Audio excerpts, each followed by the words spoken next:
Linchamentos, Violência e Justiça Popular no Brasil. Esse é o tema do ciclo de conferências que apresentamos hoje.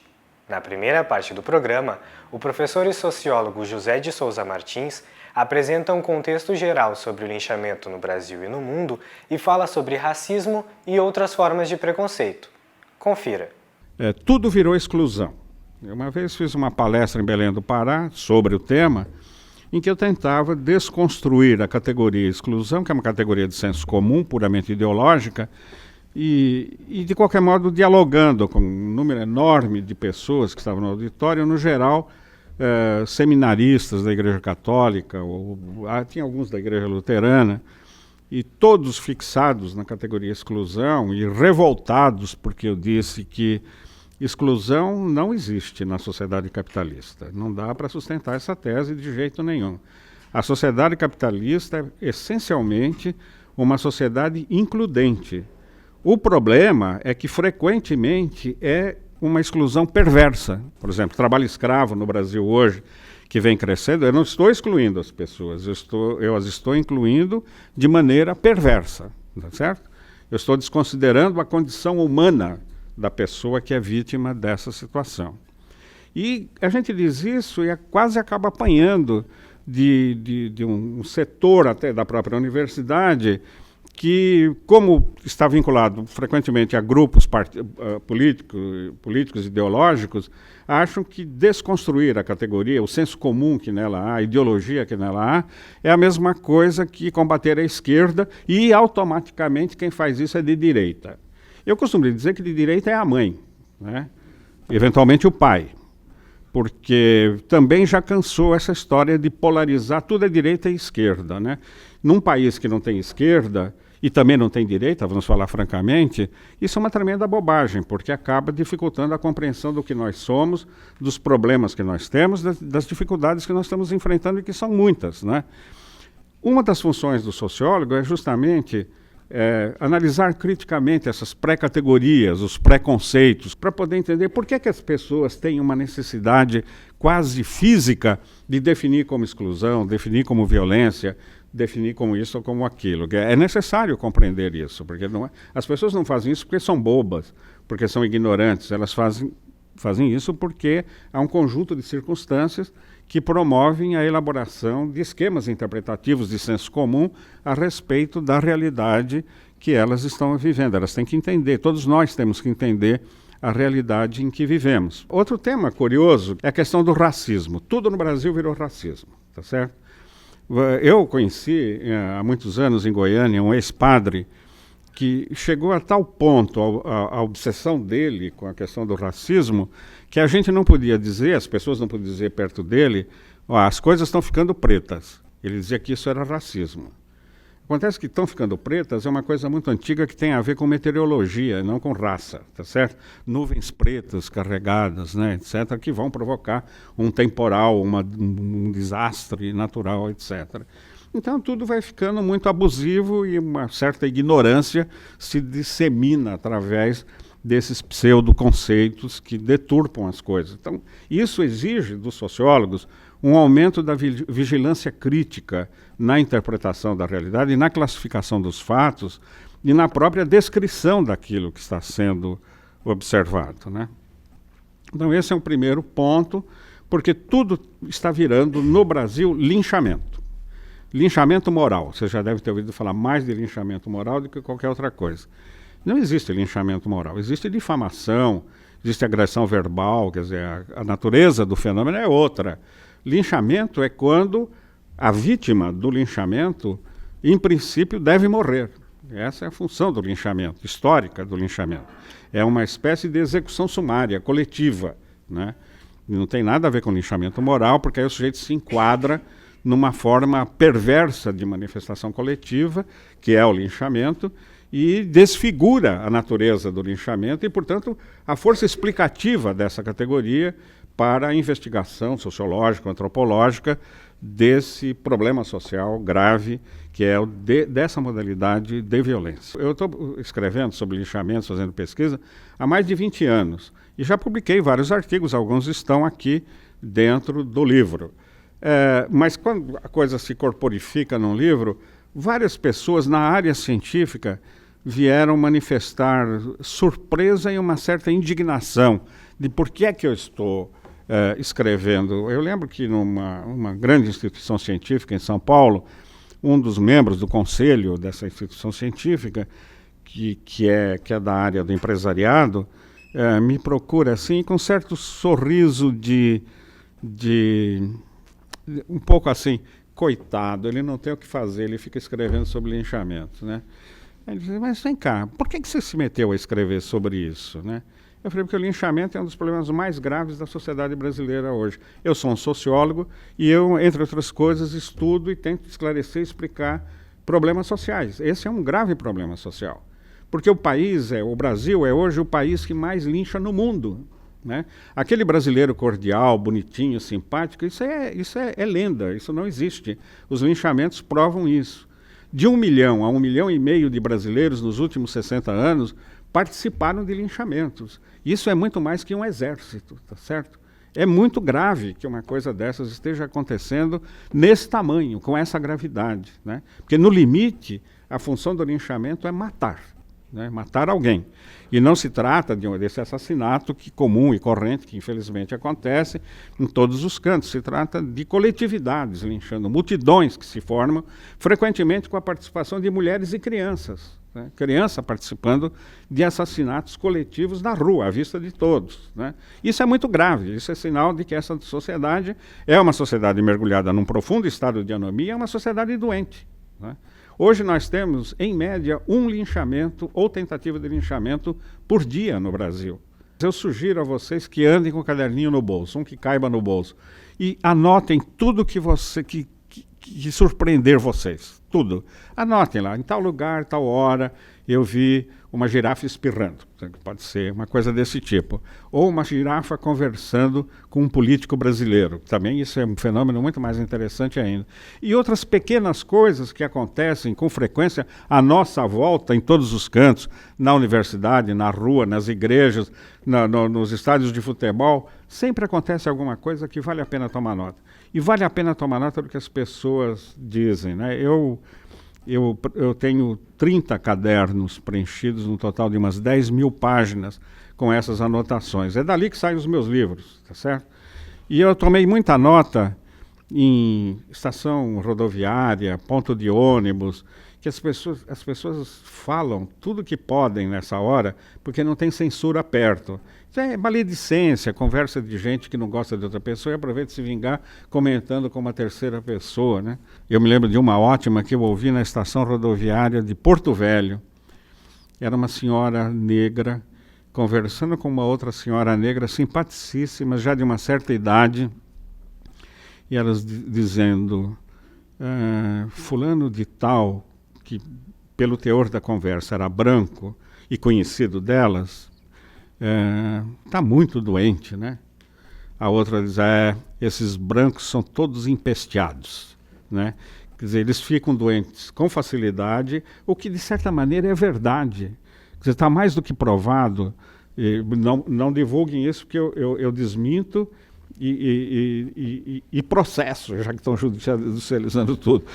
Que é o seguinte, o negro, pelos padecimentos que teve na história do Brasil, passou por uma seleção natural, quer dizer, sobreviveram aqueles que eram mais resistentes, essa é a verdade. Quem não era resistente morria na viagem. Tem amplas notícias sobre negros sendo jogados no mar porque morreram na viagem. Era uma proporção muito grande. Então, os que resistiram aos maltratos são pessoas muito resistentes. Houve uma seleção natural, de fato aconteceu isso. Então, elas fizeram de senso comum. Eu não estou defendendo uma tese, nem estou fazendo uma afirmação científica, estou simplesmente contando um caso que aconteceu. Isso começa a provocar a necessidade de ampliar a pesquisa sobre... Nós não temos no Brasil nenhum estudo sistemático sobre o modo como o negro vê o branco, né? Nós temos muitos estudos sobre como o branco vê o negro e como o branco gostaria que o negro visse o negro. Isso está muito, todo o discurso sobre raça no Brasil é um discurso sobre brancos, sobre o que o branco acha que o negro deve ser, né? Eu gostaria de saber como é que os negros veem, né? Agora que nós temos negros com maior frequência chegando à universidade, possivelmente vão sair estudos daí, pesquisas antropológicas e sociológicas, sobre a própria visão que o negro tem da sociedade brasileira. Há documentos espalhados, há muita coisa espalhada que vai acabar sendo reunida e explicando. E é muito importante que isso aconteça. A crítica do preconceito, do prejuízo, né? Nós não somos racistas, é isso que eu quis dizer. Nós somos preconceituosos, que é muito mais grave do que ser racista. O racismo é um capítulo do preconceito. E o preconceito no Brasil é extenso e abrangente, né? Há um estudo, então, não só o preconceito contra o negro, mas, no fundo, se a gente fizer uma boa peneirada, vai descobrir que o brasileiro, com facilidade, tem preconceito contra a gente, que é uma coisa terrível, né? Um porque é careca, outro porque é gordo, outro porque é feio, outro e feio. Feiura é uma categoria muito subjetiva, né? Sempre quem diz que o outro é feio se acha muito bonito, mas não se olha no espelho, né? Que é um problema bastante sério. E temos preconceito, quem é alto, quem é baixo, é uma coisa infernal. Preconceito contra a mulher em geral. Não adianta fazer discurso feminista dizendo que isso está relativizado, porque não está relativizado. Há preconceito contra a mulher, né? E não só o branco tem preconceito, o negro também tem preconceito. Numa sociedade preconceituosa, o negro se defende. E ele cultiva também preconceitos autoprotetivos. A mulher também tem seus preconceitos. Frequentemente faz observações sobre o homem que são muito depreciativas a respeito do homem. Eu estava fazendo pesquisa sobre movimentos sociais na região amazônica, conflito de terra, conflito com populações indígenas. Movimentos sociais são uma forma de comportamento social que se situa no capítulo do comportamento coletivo na história da sociologia. Se vocês lerem as diferentes edições da Enciclopédia Internacional de Sociologia, vocês vão ver que nas edições mais antigas, o verbete comportamento coletivo, que eu acho que foi redigido pelo Herbert Blumer, que é o autor que primeiro escreveu de maneira sistemática sobre o assunto, não é o único. Ele ressalta o comportamento coletivo e lá como um subcapítulo os movimentos sociais.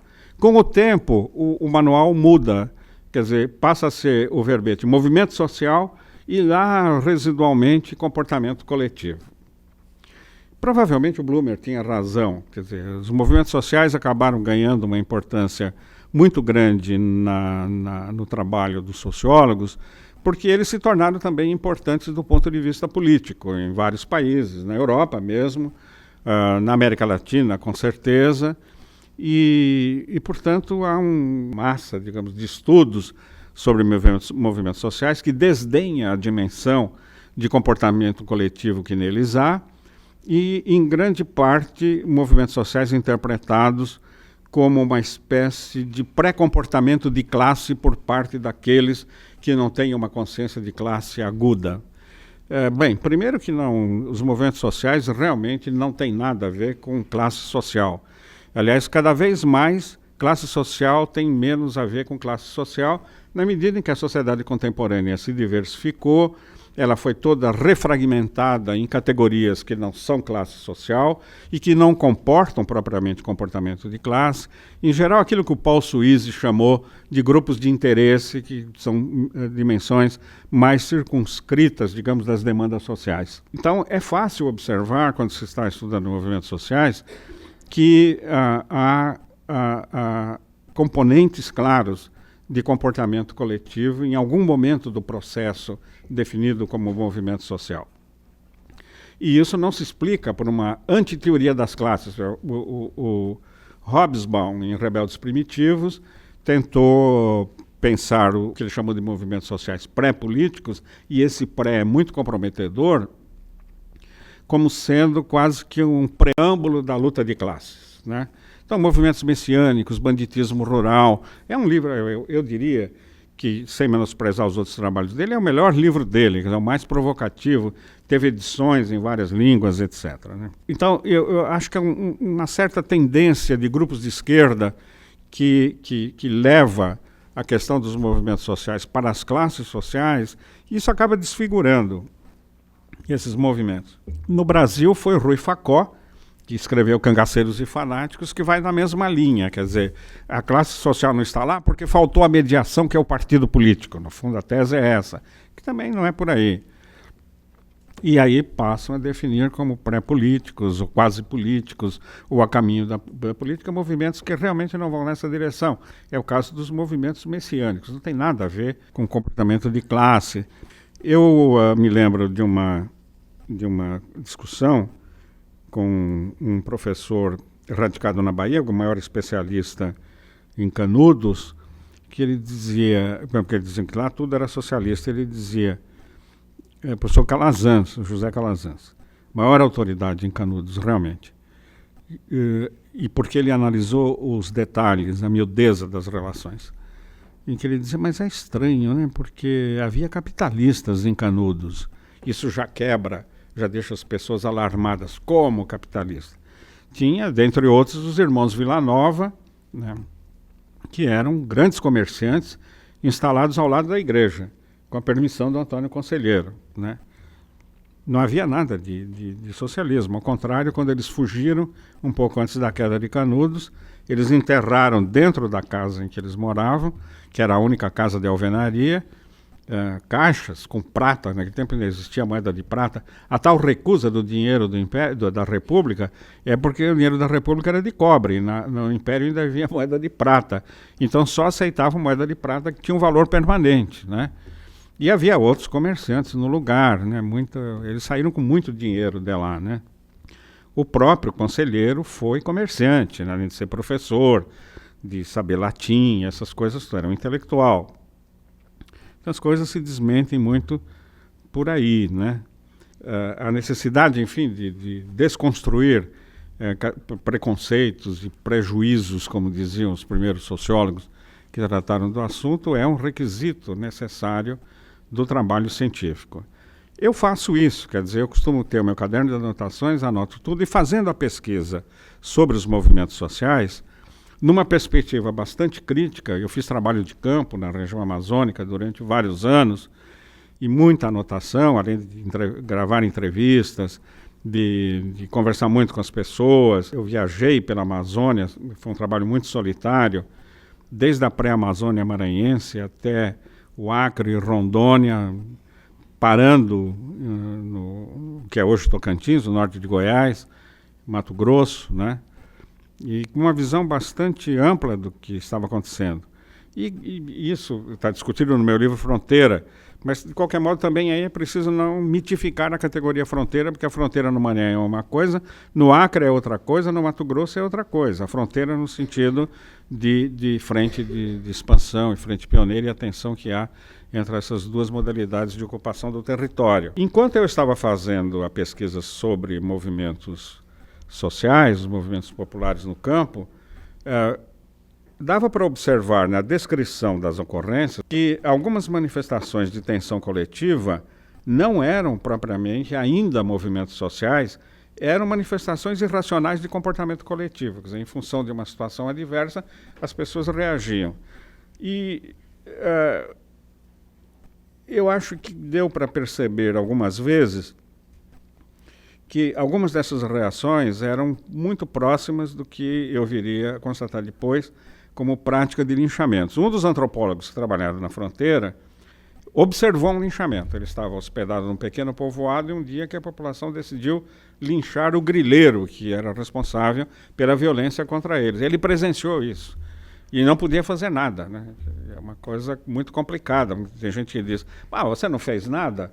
Não se meta a fazer nada. Todo linchamento, se alguém atravessar e tentar impedir o linchamento, vai ser linchado também, né? Isso é confirmado pelos dados que eu colhi, né? E só consegue interferir nesse processo a polícia, porque vem armada e tem uma técnica de intervenção em manifestações coletivas e dissuasão. A própria farda desilude, afasta o risco do linchamento. E mais que isso, pelo menos é uma autoridade, então a população sabe que o fulano não vai escapar, ele vai ser preso, vai ser investigado, processado, possivelmente condenado, etc, etc. Você assistiu à primeira parte da palestra Linchamentos, Violência e Justiça Popular no Brasil. Na semana que vem apresentaremos a segunda parte. Obrigado pela companhia e até a próxima.